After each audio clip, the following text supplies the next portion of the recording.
Episode 3, the psychology behind buying decisions. मतलब अगर हम कोई चीज़ खरीद रहे हैं तो उसके पीछे क्या साइकोलॉजी यूज़ होती है।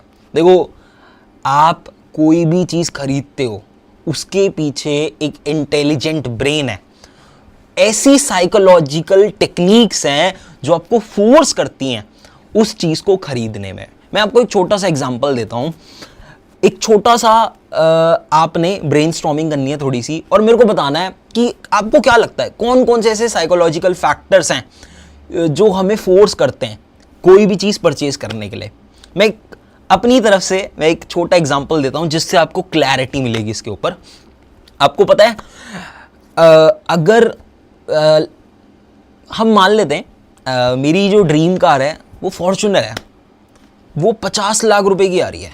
बट आज अगर फॉर्च्यूनर वाले बोले कि भाई आज के लिए वो गाड़ी 5 लाख रुपए में मिल रही है, तो मैं फॉर्च्यूनर खरीदूंगा नहीं खरीदूंगा? बिल्कुल खरीदूंगा।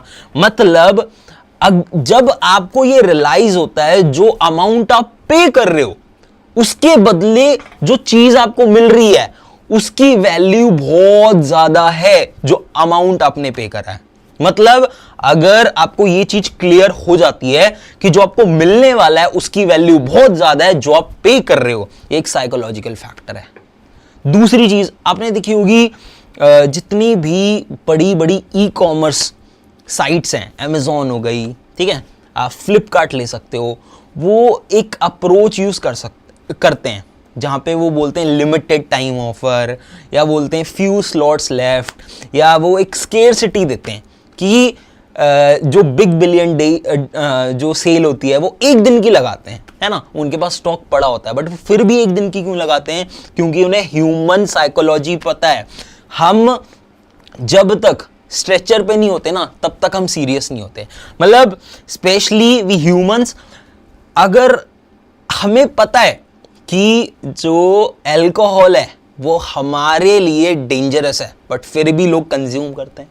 हमें पता है कि जो स्ट्रीट फूड है, जो ऑयली फूड है, जो सो कॉल्ड टेस्टी फूड है वो हमारी हेल्थ के लिए खराब है बट हम फिर भी उसे सीरियस नहीं लेते। तो एक डेडलाइन देना या सीरियस करना सामने वाले पर्सन को बहुत ज्यादा जरूरी होता है, ठीक है। तो अब मैं आपको होमवर्क दे रहा हूं। आपने पास्ट में पिछले एक हफ्ते में जो भी चीजें खरीदी हैं आप लिखो कि आपने वो चीजें क्यों ली। इससे आपको समझ आएगा कि ऐसा कौन सा साइकोलॉजिकल फैक्टर था जो इन्वॉल्व था उस परचेसिंग में।